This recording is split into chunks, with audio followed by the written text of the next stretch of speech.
한 주간 잘 지내셨습니까? 네, 이렇게 또 얼굴을 뵙게 되어서 감사합니다. 우리가 계속해서 시편의 말씀을 나누고 있습니다. 시편은 행복한 사람의 길은 무엇인가, 행복한 사람의 길이 어디에 있는가라고 하는 그러한 주제로 시작합니다. 행복한 사람, 그리고 복된 인생길을 걷는 사람은 악인들의 꾀를 따르지 않고 또 죄인들의 길이나 오만한 자의 자리에 앉지 않는다. 그것을 거부하는 사람이다. 이렇게 말씀하고 있는데 사실 이것이 쉽지 않습니다. 그 이유는 우선 악인의 꾀와 죄인들의 길이 너무 도처에 널려 있기 때문에 그렇습니다. 세상의 유행과 이것이 하나의 흐름이기 때문에 이것을 인정하지 않고 또 이런 흐름들을 차단하는 것, 이게 굉장히 어렵습니다. 그리고 또 하나 어려운 게 뭐냐면 이런 흐름들을 만들어내는 사람들이 시편 2편에 나온 대로 세상의 군왕들이기 때문에 그렇습니다. 세상의 군왕들은 힘을 가진 사람들이죠. 힘과 권력을 가진 사람들인데 이것을 제가 2주 전에 이제 제국의 역사를 돌아보면서 제국이 만들어낸 흐름하고도 정확하게 일치한다라고 하는 그런 말씀을 드렸습니다. 그래서 그동안에 사실 기독교도 이런 그 힘 있는 자들의 승리주의에 편승하여서 거기에 발 맞춰서 따라가고 또 세상에서 동일한 힘과 또 권력과 돈을 소유하는 것이 행복의 척도라고 그렇게 설교해 왔고 또 그 가르침 때문에 그 영향력 아래서 우리도 사실은 살아가고 있습니다. 그래서 우리가 항상 그렇게 생각하는 거예요. 뭘 더 많이 가져야 높은 자리에 올라가야 우리는 더 행복하다. 이렇게 그런 자연스럽게 그런 사상들을 가지고 있는데 시편 1편에서는 그 길을 거부하는 것이 오히려 행복한 사람의 길이다라는 사실들을 보여주고 있습니다. 자, 이것을 가능하게 하는 것이 있는데 그것은 바로 율법입니다. 율법은 이 세상을 향한 하나님의 뜻과 질서와 마음이 잘 담겨 있어서 율법을 부지런히 읽고 묵상하면 하나님을 사랑하고 이웃을 사랑할 수 있는 사람들로 그렇게 삶이 변화됩니다. 여기에 행복이 있는 것입니다. 그러니까 행복은 내가 무엇을 소유한 데서 오는 것이 아니라 행복이라고 하는 것은 어떤 상태를 말하고 있습니다. 하나님과의 관계, 이웃과의 온전한 관계 속에서 오는 것입니다. 돈이 아무리 많아도 이웃과의 관계가 깨지고 하나님과의 관계가 깨져 있으면 그만큼 삶이 고통스럽고 아프고 힘든 것이죠. 그래서 우리가 시편을 읽어나갈 때 시편 1편과 2편이 상당히 중요합니다. 시편 전체의 정문이라고 할 수 있습니다. 시편을 해석할 때는 항상 1편과 2편을 중심으로 살펴봐야 합니다. 핵심 주제가 담겨 있고 또 이 주제는 다른 시편을 읽을 때도 계속해서 메아리 치고 있다는 사실들을 우리가 확인할 수가 있습니다. 그래서 이제 시편 1편과 2편을 지나서 우리는 이제 지난주에 3편부터 14편까지를 이제 첫째 단락으로 구분하여서 살펴봤는데 이 3편에서 14편까지 이렇게 우리가 간략하게 쭉 훑어본 결과 삶의 모든 영역에서 이 시인의 주변에 대적들과 원수들이 너무나도 많아서 그 원수들의 공격 때문에 시인이 아파하고 절망하고 또 병도 얻고 또 스트레스도 계속 받고 있고 죽음의 위협에 시달리고 그래서 하나님께 이 언제 끝납니까? 이 언제까지입니까? 이러면서 이렇게 탄식하는 또 호소하는 그런 내용들이 상당히 많이 나왔다는 것을 우리가 발견했습니다. 우리 지난주에 봤던 도표를 다시 한번 보시면 3편부터 14편까지 탄식시예요. 가운데 8장을 제외하고는 다 탄식시예요. 탄식이 절로 나오는 이 상황 속에서 이 8장 가운데 있는 정중앙에 있는 그 8장에서 나오는 내용이 뭐냐면 그럼에도 불구하고 우리가 창조주 하나님을 기억할 때 우리 인간에게 허락하신 그 존귀함을 그 영광을 그 가치를 깨달을 수 있다라고 하는 것을 우리가 살펴보았습니다. 여기까지가 지난 2주간에 걸쳐서 설교한 내용을 정리한 것이라고 할 수 있습니다. 그리고 오늘 우리가 읽은 이 본문 19편은 지난주에 살펴본 이 8편의 내용을 조금 더 확장한 내용이다 이렇게 이해를 하시면 됩니다. 여전히 악인들의 꾀가 번성하고 있는 그런 상황에서 우리는 하나님을 어떻게 예배할 수 있을까? 또 하나님을 예배한다라고 하는 것은 무엇인가라고 하는 것을 우리가 확인하도록 하겠습니다. 자, 우선 19편이 자리하고 있는 위치가 무엇인가를 이렇게 좀 조망한 다음에 19편의 내용을 좀 하나씩 살펴보도록 하겠습니다. 처음에 말씀드린 대로 시편 1편과 2편은 시편 150편 전체의 주제를 제기하고 있다면 3편부터 14편까지는 첫 번째 단락으로 구분할 수가 있습니다. 그 다음에 이제 두 번째 단락은 시편 15편부터인데 직접 우리가 성경을 좀 찾아가면서 확인해 보도록 하겠습니다. 시편 15편을 한번 보시죠. 1절에 보면 이런 질문으로 시작하고 있습니다. 여호와여, 주의 장막에 머무를 자 누구오며 주의 성산에 사는 자 누구입니까? 이렇게 질문을 하고 있습니다. 여기 이제 주의 장막이라고 하는 것은 성전을 말하는 것입니다. 구약시대 성전을 말하는 것이고, 그리고 여기 성산이라고 나온 것은 시온산을 말하는 것입니다. 시온산은 하나님의 임재와 영광이 드러나는 장소를 말하는 것입니다. 자, 그런데 이 시온이라고 하는 장소가 어디에서 나왔냐면 14편에 나왔습니다. 14편 7절 보세요. 14편의 마지막 절에 보면 거기 하나님의 구원이 시온에서 온다 이렇게 말씀하고 있는데, 이 단어가 연결고리가 되어서, 그러니까 첫 번째 단락의 마지막 구절에서 시온이라고 하는 단어가 나오는데, 이 단어가 연결고리가 되어서 두 번째 단락인 15편 1절에 이 시온이라고 하는 단어가 나오고 그 주제가 계속 이어집니다.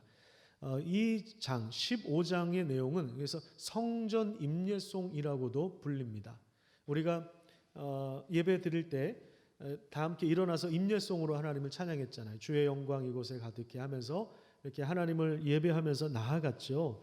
그런 것처럼 이스라엘 백성들도 성전에 들어가면서 이 노래를 불렀다고 합니다. 누가 하나님을 만날 수 있는가? 하나님의 장막에 거할 자가 누구인가? 하나님의 임재와 그 축복을 누리는 자가 누구인가? 누가 그 복을 받는가? 이런 질문인데, 이것은 예배가 무엇인가를 구체적으로 보여주고 있는 것입니다. 그리고 두 번째 단락의 마지막이라고 할 수 있는 24편을 한번 가보겠습니다. 24편을 보시죠. 24편에 보면 여기에서도 동일한 주제가 반복됩니다. 3절에 보면 15편 1절에서 던졌던 질문과 동일한 내용이 나오죠. 여호와의 산에 오를 자가 누구며, 그러니까 시온산에 오를 자가 누구며 그 거룩한 곳에 설 자가 누구인가라는 그런 질문을 던지고 있습니다. 이것도 마찬가지로 누가 하나님을 예배할 수 있는가, 이것을 보여주고 있는 것입니다. 자, 그러니까 10편, 15편과 24편이 두 번째 단락의 처음과 마지막을 이렇게 장식하고 있는데, 악인들의 꾀와 죄인들의 길이 왕성한 세상에서 하나님을 예배하는 것이 무엇인가를 보여주고 있는 것입니다. 그러니까 그 주제로 두 번째 단락을 이렇게 묶을 수가 있는데, 이 두 번째 단락의 가장 중앙에 위치한 시편이 바로 오늘 본문 19편이라고 할 수 있습니다. 악이 편만한 이 세상에서 하나님을 예배하는 것이 가능한 이유는 바로 하나님이 자신의 존재를 드러내시기 때문입니다. 자, 이것을 조금 어려운 말로 계시라고 합니다. 하나님이 자기 존재를 드러내시는 거예요. 그러니까 하나님이 자기 자신을 드러내셔서 하나님이 누구신지를 알려주시는 것입니다. 그래서 계시라고 하는 이 말은 존재감이 드러나는 것을 말해요. 하나님이 자신을 우리에게 알려주시는 거예요. 만약에 하나님이 자신을 우리에게 알려주시지 않았다면 우리는 하나님을 알 수도 없고, 또 알 수 없는 하나님을 어떻게 예배할 수 있겠습니까? 그러니까 하나님이 우리에게 자신을 알려주셨기 때문에, 계시하셨기 때문에 우리는 하나님을 예배할 수가 있는 것이죠. 우상 숭배라고 하는 것은 결국 하나님을 알지 못하기 때문에 나오는 것입니다. 하나님을 모르는 사람들, 지난주에 말씀드린 것처럼 이렇게 흙으로 나온 존재, 우리 인간이 아다마라고 하는 이 원어가 흙에서 나온 존재에서 흙으로 돌아가야 하는 허무함을 담고 있는 존재이기 때문에 인간이 공허한 거예요. 이렇게 시간이 지나고 나면 가끔 이렇게 멍하고 이렇게 생각하면 인간의 삶이 너무나도 공허하니까 뭐라도 붙잡고 살아가는 거예요. 그게 돈일 수도 있고 성공일 수도 있고 쾌락일 수도 있고 명예일 수도 있습니다. 그런 것을 예배하는 거죠. 이것을 인생의 목적으로 삼는 것입니다. 그런데 이게 이제 꺾이면, 이게 잘 안 되면 사람은 좌절하게 되고 걱정하게 되고 불안하게 되고 절망하게 됩니다. 절망이 깊어지면 결국에 삶을 포기합니다. 아니면 이제 무엇인가 이렇게 중독에 빠지는 이런 상황들이 연출되는 것이죠. 코로나 때문에 사실은 뭐 다들 어려운 시간들을 보내고 계시죠. 어제 이제 어떤 형제하고 통화를 하는데 너무 힘들지 않냐 이렇게 물어봤어요. 제가 지금 그 상황을 알고 있거든요. 근데 그 친구가 그런 표현을 잘 안 하는데 아유 목사님 정말 힘드네요. 이런 이야기를 하더라고요.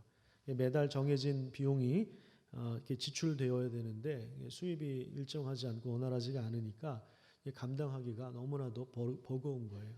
더군다나 이게 지금 언제 끝날지 전혀 모르니까 이게 접어야 되나 이런 생각도 하고 있습니다.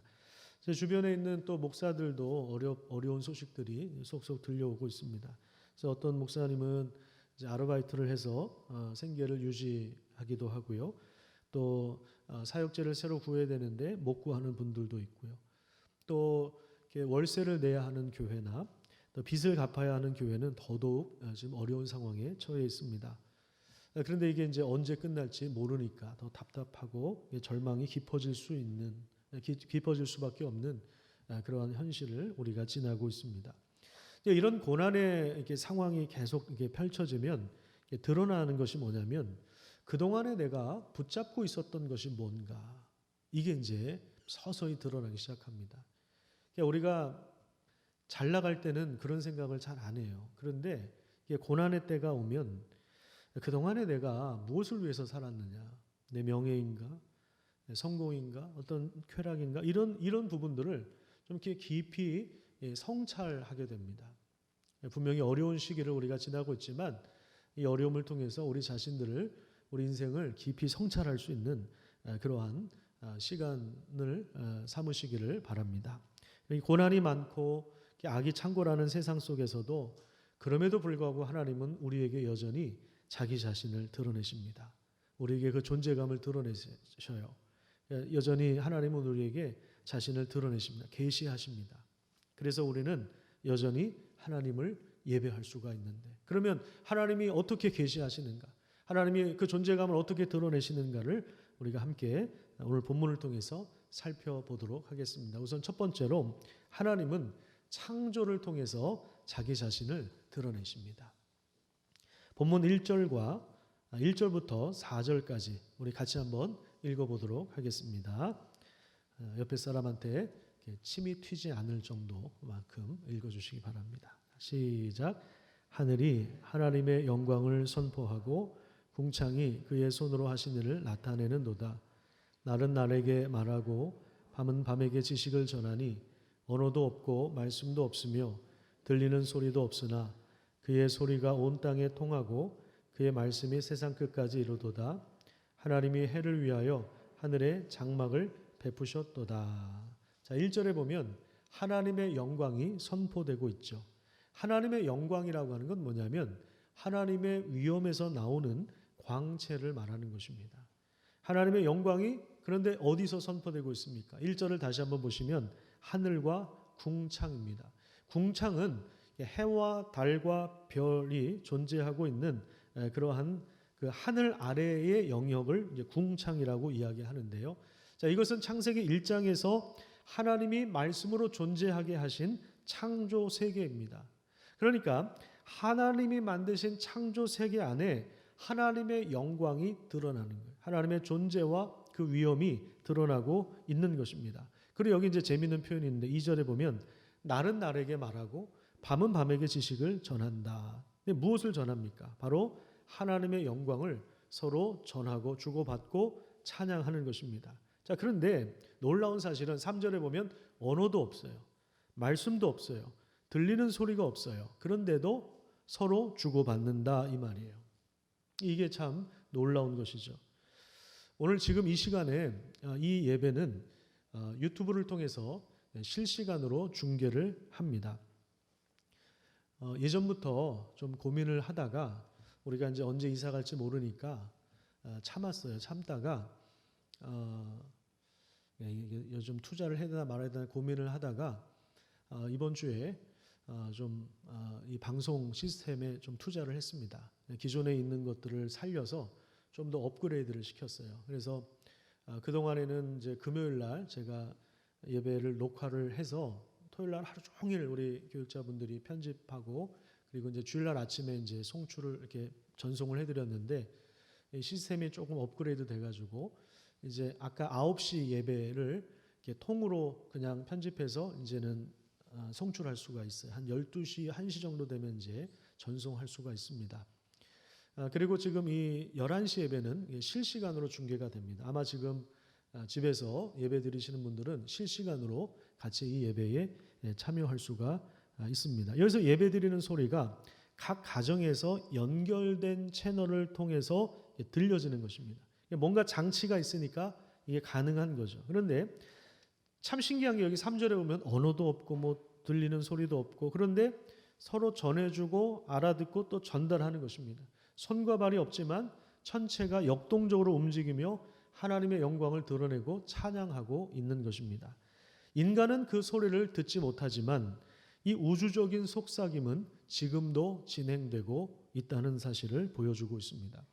우리가 좋아하는 찬송가 중에 주 하나님 지으신 모든 세계 내 마음속에 그리워 볼 때 하늘의 별 울려 퍼지는 데서 주님의 솜씨 노래하도다.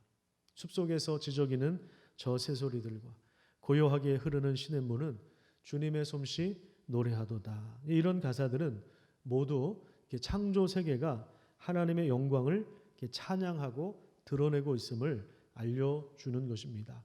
그래서 우리는 이 하나님이 창조하신 이 자연 모든 만물을 보면서 하나님의 영광을 발견하고 하나님의 은혜를 발견할 수가 있는 것입니다. 그러니까 여러분들이 산에 가시면 어떻게 해야 됩니까?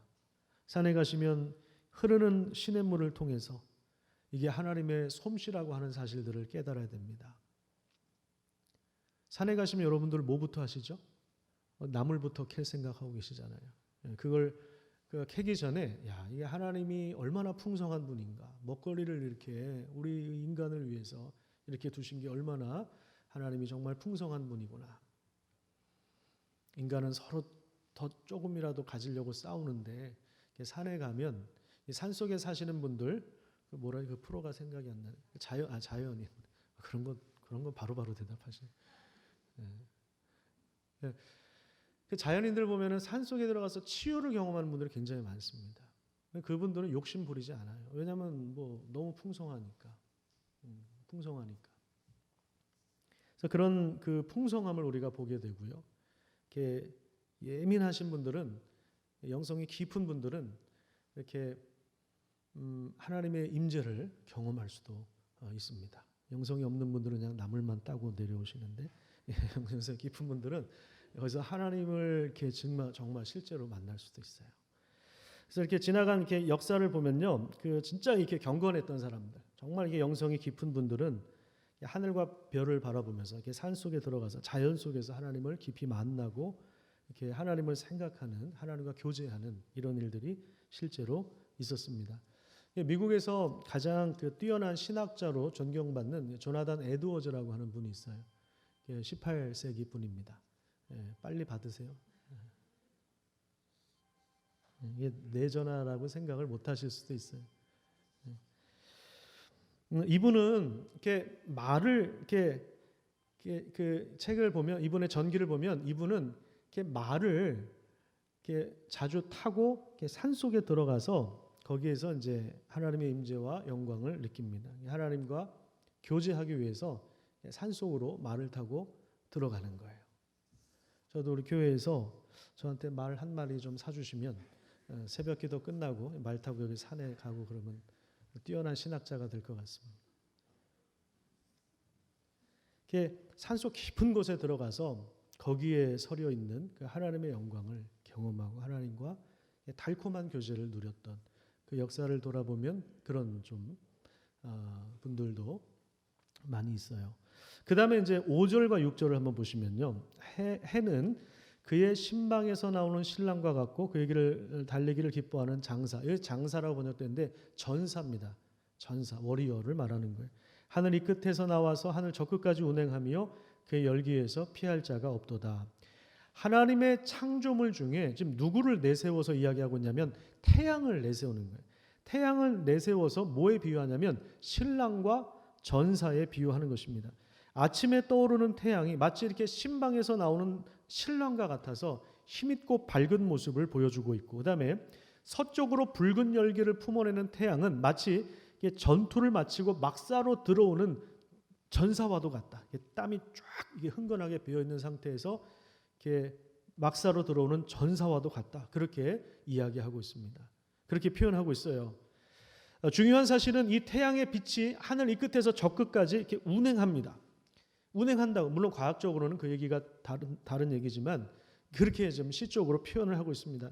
그래서 이 우주에 있는 그 누구도 이 태양의 열기를 피할 수가 없다라고 하는 것입니다. 근데 참 놀라운 게 뭐냐면 하나님이 손가락으로 만드신 이 태양도 그 빛과 열을 내면서 온 우주에 그 영향력을 드러내고 있다라고 하는 거예요. 하나님이 손가락으로 만드신 피조물조차 이렇다면 그걸 만드신 하나님의 영광은 도대체 얼마나 대단한 것이겠습니까? 우리가 이 부분을 읽으면서 그런 부분들을 이렇게 좀 읽어내야 됩니다. 하지만 인간은 죄로 인해서 눈이 어두워져 있고, 그래서 하나님이 창조하신 자연과 우주 만물을 보면서도 하나님의 영광을 제대로 알지 못하고 하나님을 깨닫지 못하는 것입니다. 그래서 우리에게 주신 것이 뭐냐면 율법이에요. 율법입니다. 자, 하나님은 자연 만물을 통해서도 자기 자신의 존재를 드러내시지만 율법을 통해서도 자기를 드러내십니다. 그래서 두 번째로 하나님은 율법을 통해 자기 자신을 계시하신다. 우리가 이렇게 볼 수 있습니다. 7절부터 11절까지 우리 같이 읽도록 하겠습니다. 7절부터 11절 시작.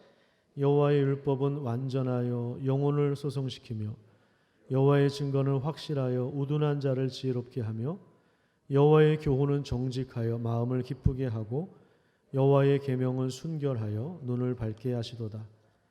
여호와를 경외하는 도는 정결하여 영혼까지 이르고 여호와의 법도 진실하여 다 의로우니 금 곧 많은 순금보다 더 사모할 것이며 꿀과 송이꿀보다 더 달도다. 또 주의 종이 이것으로 경고를 받고 이것을 지킴으로 상이 크니이다. 자, 여기 율법의 특성이 나와 있는데 율법이 어떻다고 이야기합니까? 7절에 보시면 율법은 완전하다고 말씀하고 있습니다. 그래서 그 영혼을 살려요. 영혼이 소성한다라고 하는 것은 새 생명을 불어넣는다라고 하는 거예요. 율법이라고 하는 말을 이제 히브리어로 토라라고 합니다. 토라는 하나님의 모든 가르침을 말합니다. 이 가르침은 인간에게 영원한 생명을 불어넣는 가르침이에요. 자, 그 다음에 나오는 단어가 7절에는 율법이 먼저 나오고 그 다음에 나오는 단어가 뭐냐면 증거라는 단어가 나와요. 그 다음에 8절에 보면 여호와의 교훈이라는 단어가 나옵니다. 그 다음에 계명이라는 단어가 나오고 9절에는 도라는 단어, 그 다음에 법이라고 하는 단어가 나옵니다. 그러니까 여기 율법, 증거, 교훈, 계명, 도, 법 이렇게 6가지 단어는 모두가 다 토라를 말하는 거예요. 하나님의 가르침, 율법을 말하고 있는 것입니다. 율법은 확실하여서 우둔한 자, 어리석은 자를 지혜롭게 해줍니다. 지혜를 얻기 위해서는 지금 이 악이 창궐하는 이 세상에서 지혜를 얻기 위해서는 율법을 묵상해야 합니다. 말씀을 붙잡으면 우리는 하나님을 신뢰할 수가 있습니다. 그리고 율법은 정직하여서 마음을 기쁘게 합니다. 율법은 또한 순결하여서 거짓이 섞이지 않았다는 거죠. 눈을 밝게 합니다. 눈을 밝게 한다라는 건 시력이 좋아진다 그런 얘기가 아니라 시력 좋아지려면 이제 저 안과 가서 수술하면 좀 좋아진다 그러더라고요. 그 얘기하는 게 아니라 새로운 관점과 인식의 체계를 확보할 수가 있는 것이죠. 사도 바울이 그런 과정을 거쳤죠. 원래 율법 전문가 아닙니까? 그런데 자기가 알고 있는 율법 때문에 오히려 사람들을 정죄하고 예수님을 알지 못했을 때, 예수님 만나지 못했을 때 사람들을 정죄하고 잡아놓고 죽이는 일들에 가담을 했죠. 그런데 그의 눈에 비늘과 같은 것이 벗겨집니다. 예수님 만나고 나서. 그리고 나서 새로운 인식 체계, 새로운 관점을 가지고 전혀 다른 그런 삶을 살게 되었죠. 율법은 우리 눈을 밝게 하는 거예요. 그래서 새로운 인식의 체계를 확보할 수가 있어요. 그리고 영원히 우리를 의롭게 하는 말씀입니다. 탄식이 절로 나오는 세상, 갑질과 불의와 악인들의 꾀가 죄인들의 길이 난무하는 세상, 각종 전염병으로 또 여러 가지 변수로 예측 불가능한 그런 세상, 모든 것이 불확실한 세상 속에서 우리에게 확실한 기준과 토대를 마련해 주는 것이 뭐냐? 이게 바로 율법이라는 거예요. 그래서 이런 세상 속에서도 새로운 생명을 얻을 수 있고 지혜를 얻을 수 있고 우리 삶 가운데 기쁨이 존재할 수 있고 행복한 길을 걸을 수 있게 하는 것, 이것이 바로 율법의 특성이며 역할입니다. 그래서 이 율법의 가치는 모든 것보다 뛰어나다 이렇게 이야기합니다. 시인이 뭐라고 표현하냐면, 그러니까 시적인 표현이죠. 이런 게 금보다 더 사모할 것이다. 금이라고 하는 것은 예나 지금이나 인간이 추구하는 최고의 가치를 대표하는 것 아닙니까? 뭐 돈이라고 해도 되고 부동산이라고 해도 되는 금보다도 더 사모할 것이다라는 거예요. 여러분, 금보다도 이 하나님의 말씀을 더 사모하는 자들이 되기를 축복합니다. 금보다도 하나님의 말씀이 더 귀하다라고 하는 이 고백이 우리 삶 속에서 울렸으면 좋겠어요. 그 다음에 꿀이라고 하는 건 뭐냐면 이게 달콤한 음식을 상징하잖아요. 즐거움을 의미하는 것입니다.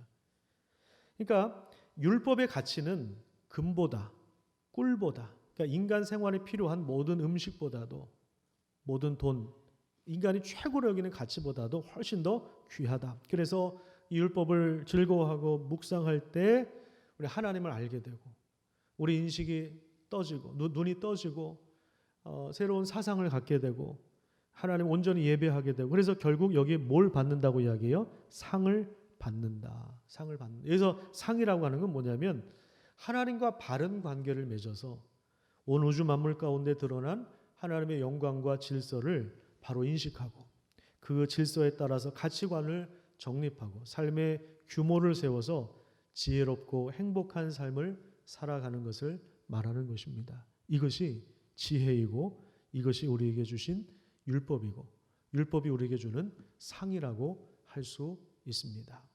그 지혜가 없으면, 그 삶의 규모가 없으면 부모가 아무리 많은 재산을 물려줘도 그 하루아침에 다 탕진해 버릴 수 있지 않습니까? 그죠? 하루아침에 다 탕진해 버릴 수가 있어요. 전에도 한번 제가 말씀드린 것 같은데, 저 지방에 포항 쪽에 있는 분인데 건축업을 하시는 분이세요. 중소기업을 이제 경영하는 이제 CEO인데, 이분이 그 가지고 있는 그 회사의 그 가치가 한 100억은 좀 안 되는 것 같고 한 7, 80억 정도 되는 것 같아요. 근데 이제 이분이 이제 연세도 많고 아들이 하나 있는데 너무 걱정인 거예요. 이 아들이 망나니래요. 망나니. 맨날 술만 마시고. 이 아들에게 물려주면 이게 자기 기업이 하루아침에 무너진다라는 걸 아버지가 너무나도 잘 알고 있는 거예요. 그래가지고 이 아들 좀 사람 만들려고 제가 이렇게 알고 있는 목사님한테 이 아들 좀 사람 좀 만들어 달라고 이렇게 기도하고 부탁했던 그런 말씀을 드렸는데요. 그 규모 없이 살아가는 사람들은요, 아무리 많은 재산을 물려받아도 그 한순간에 다 탕진할 수가 있어요. 규모가 없는 거예요. 지혜가 없고. 여기서 말하는 상이라고 하는 것이 하나님이 세상 만물을 다스리는 이 질서를 잘 알고 그래서 가치관을 정립하고 삶의 규모를 세워서 지혜롭고 행복한 삶을 살아가는, 이것이 하나님이 우리에게 주시는 상입니다. 하나님은 창조 세계를 통해서 그리고 율법을 통해서 지금도 자신의 영광을 드러내십니다. 이것을 우리가 계시라고 하는데, 이 계시 때문에 우리는 하나님을 예배할 수 있고 그리고 우리는 하나님 앞에 나아갈 수가 있는 것입니다. 이게 얼마나 귀한 것인지 시편 1편에서도 죄인들은 의인들의 모임에 들지 못하리로다. 이게 뭐냐면 의인들이 드리는 예배에 참여할 수 없다는 그런 얘기입니다. 예배는 아무나 드릴 수 있는 게 아니에요. 그래서 예배는 자기 만족 거기에서 머무르면 안 됩니다. 내가 은혜를 받느냐 못 받느냐 여기에 머물러 있으면 안 돼요. 하나님이 우리에게 주신 계시를 통해서 우리는 믿음으로 하나님 앞에 나아갈 수 있는, 누가 여호와의 성산에 거할 수 있는가? 누가 하나님의 임재와 영광을 경험할 수 있는가? 라고 하는 질문에 바로 이 하나님의 계시가 굉장히 중요한 역할을 합니다. 그리고 이 예배를 통해서 우리에게 주어지는 은혜가 또 하나 있습니다. 12절부터 14절까지 말씀을 우리 같이 한번 읽어보도록 하겠습니다. 12절에서 14절입니다. 시작. 자기 허물을 능히 깨달을 자 누구리요? 숨은 허물에서 벗어나게 하소서. 또 주의 종에게 고의로 죄를 짓지 말게 하사 그 죄가 나를 주장하지 못하게 하소서. 그리하면 내가 정직하여 큰 죄가에서 벗어나겠나이다. 나의 반석이시요 나의 구속자이신 여호와여, 내 입의 말과 마음의 묵상이 주님 앞에 연락되기를 원하나이다. 자, 12절에 보시면 자기 허물을 능히 깨달을 자 누구리요? 이 말은 깨달을 수 있다는 얘기입니까? 없다는 얘기입니까? 깨달을 수 없다는 얘기입니다. 그 숨겨진 그 죄, 이 숨겨진 죄를 깨달을 수 없다라고 하는 것입니다. 그 누구도 태양의 열기를 피해갈 수 없는 것처럼 율법은 인간의 모든 그 감추어진 죄까지도 낱낱이 드러낸다라고 하는 것입니다. 그래서 시인이 뭐라고 기도하냐면 자기의 숨겨진 허물, 숨은 허물에서 벗어나게 하소서. 숨겨진 죄를 깨닫고 여기에서 벗어나게 해달라고 기도하는 것입니다.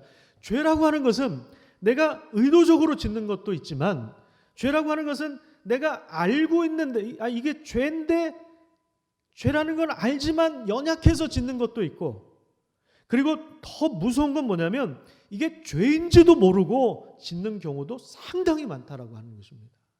죄인지도 모르고 지어요. 나중에 한참 지나놓고 보면 그게 얼마나 큰 죄였는지 알게 돼요. 하나님이 은혜를 주실 때 그걸 깨달아요. 내가 죄인이구나. 그때 나는 내가 잘했다고 생각했는데, 내가 그렇게 말한 게 잘했다고 생각을 했었는데, 그렇게 내가 행동한 게 내가 잘했다고 판단을 했었는데, 나중에 시간을 지나고 보니까 그게 누군가에게 큰 상처가 됐고 하나님께 큰 아픔이 됐고 하나님 앞에 큰 죄를 저지른 그런 상황이 되는, 이게 참 무서운 거예요. 숨은 허물, 알지도 못하고 짓는 그 죄. 예수님도 십자가 위에서 이런 기도를 드리셨어요. 누가복음 23장 34절에 보면 아버지 저들을 사하여 주소서. 자기들이 하는 것을 자기도 알지 못합니다. 이게 인간의 어리석음이에요. 예수님이 십자가에서 자기를 공회에 넘겨주고 조롱하고 채찍질하고 죽이도록 했던 이 사람들을 위하여 예수님이 저들을 용서해 주십시오. 자기들이 하는 일을 자기들이 알지 못합니다. 자기가 지금 뭔 짓을 하는지도 모르고 그 일을 행하고 있다는 거예요. 이게 바로 죄를 가진 인간의 어리석음이에요. 창조주이시며 율법의 완성을 위하여 오신 하나님의 아들을 조롱하고 죽이면서도 뭔 짓을 하고 있는지 잘 모르는, 이것이 사실은 하나님을 떠난 인간의 실상입니다. 그래서 예수님의 이 기도는 우리에게 가장 본질적인 소망을 줍니다. 아버지, 저들을 용서해 주십시오. 여기에 우리의 구원이 달려있고 우리의 소망이 달려있는 것입니다. 구원을 얻을 수 있는 방법, 그 죄에서 용서를 받을 수 있는 방법, 바로 예수님의 이 기도밖에 없는 것입니다. 이 기도는 사실은 이 시편 19편에서 했던 다윗의 기도를 예수님이 구체적으로 확장한 것입니다. 이 다윗이 기도했던 시편 19편 마지막의 요청을 따라서 예수님이 이 땅에 오셔서 우리를 위하여 드린 기도인데, 이 기도가 우리에게 주어진 놀라운 은혜가 되었던 것입니다. 하나님의 말씀이, 우리가 하나님의 임재에 들어갈 때 그 말씀이 우리 존재 구석구석으로 파고 들어와서 우리의 생각과 감정을 완전히 하나님 앞에 세우고 우리를 정결하게, 그리스도의 피가 우리를 정결하게 하고 성령의 감동으로 하나님의 은혜를 깨닫고 우리를 거룩하게 하고 정결하게 하는 것이죠. 그래서 하나님의 영광을 깨닫고 그에 반응하고 그리고 세상에 반영하면서 살아가는 것. 여러분, 이것이 바로 예배입니다. 이것이 바로 예배입니다. 여전히 불확실한 세상 속에서 우리가 해야 할 일, 그것은 바로 하나님을 온전히 예배하는 것입니다. 여기에 우리 인생의 행복이 달려 있는 것입니다. 이렇게 하나님을 예배하는 사람들은 19편 맨 마지막에 있는 것처럼 그 입의 말과 마음의 묵상이 하나님 앞에 기쁘게 받아들여집니다. 하나님의 존재감이 창조와 율법을 통해서 우리에게 드러나고, 그래서 우리가 하나님을 예배하는데 그 예배를 통해서 우리 존재를, 우리 자신을 드리는 거예요. 거기 시편 19편 맨 마지막 다시 한번 보세요. 그거 보면 나의 반석이시여 나의 구속자이신 여호와여 내 입의 말과 내 마음의 묵상이 하나님 앞에 어떻게 되기를 원한다고요? 연랍. 이 연랍이라고 하는 하나님 기쁘게 받으신다라고 하는 거예요. 하나님이 우리의 존재를 기쁘게 받으시는 것. 여러분, 이것이 가장 복이고 가장 큰 능력이고 우리에게는 가장 큰 강력합니다. 이것이 있을 때 원수가 물러가는 거예요. 원수 앞에서 승리를 주세요. 시편 23편에서는 이것을 그 원수 앞에서 내게 상을 차려주시고, 밥상이거든요. 원수들 앞에서 우리를 존귀하게 해주시는 그 내용. 이건 다음 주에 좀 더 자세하게 살펴볼 예정입니다. 시편 18편을 여러분은 집에 가셔서 한번 좀 읽어보십시오. 시편 18편. 그러니까 하나님의 임재를 경험하고 예배드리는 사람들이 얼마나 놀라운 이런 승리의 고백을 할 수 있는가. 하나님이 나의 반석이시고 나의 산성이시며 나의 요새이시며 나의 피난처이시다. 하나님 나를 넓은 곳으로 인도하시고 나를 기뻐하심으로 나를 구원하셨도다.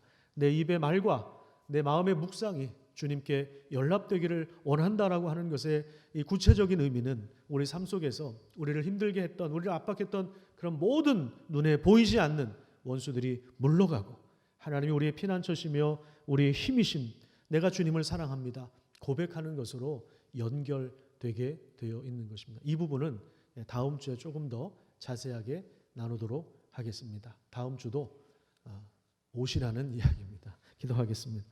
하나님 감사합니다. 오늘도 우리를 불러주신 하나님, 시편 19편 말씀을 통해서 이 우주의 이 창조 세계에 드러난 하나님의 영광, 그리고 율법을 통해서 우리가 알 수 있는 그 하나님을 우리가 확인했습니다. 자기를 드러내신 그 하나님의 은혜가 있었기 때문에 우리가 하나님을 예배할 수 있고, 하나님을 예배하기 때문에 우리의 숨은 죄까지도 드러나고, 또 우리의 삶이 정결하게 되어서 우리의 입의 말과 마음의 묵상이 하나님 기뻐하시는 삶으로 이렇게 드려진다는 사실들을 우리가 기억하게 하여 주셔서 이 혼란한 세상 속에서, 악이 창궐하는 이 세상 속에서, 변수가 많은 이 세상 속에서 여전히 하나님을 예배하면서 복된 길을 따라갈 수 있도록, 또 행복한 삶을 살아갈 수 있도록 우리 모든 성도들에게, 우리 모두에게 은혜를 허락하여 주시옵소서. 감사드리며 예수님의 이름으로 기도드립니다. 아멘.